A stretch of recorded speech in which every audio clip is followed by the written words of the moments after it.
Le format CSV, c'est un peu le format universel. Tous les logiciels sont capables d'exporter en CSV. Par contre, il peut y avoir des différences d'un CSV à l'autre.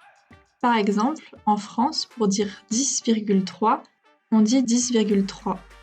Aux USA, pour dire 10,3, ils disent 10,3. Donc si vous essayez de lire un fichier CSV américain avec des réglages français, ça ne va pas marcher. Pour changer les réglages de lecture des CSV, c'est dans la fenêtre jaune et vous voyez les résultats en direct dans la prévisualisation de la fenêtre verte. Là, vous pouvez changer le séparateur de colonnes, point-virgule pour la France, virgule pour les USA. Là, vous pouvez changer le séparateur de décimales, virgule pour la France, point pour les USA. Dans le cas présent, la prévisualisation nous montre qu'une seule colonne. C'est sans doute qu'on est en train d'essayer de lire un fichier américain avec les paramètres français.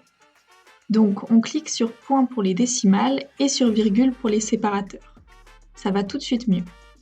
Ici, vous avez les valeurs qui vont être considérées comme manquantes.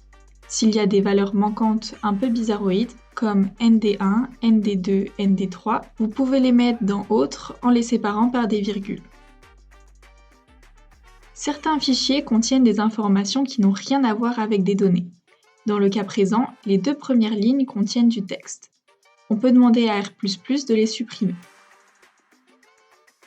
On peut aussi supprimer les espaces en début et en fin de cellule. Par exemple, le chiffre 3 précédé ou suivi d'un espace sera transformé en 3. Quand tout ça c'est fait, vous validez.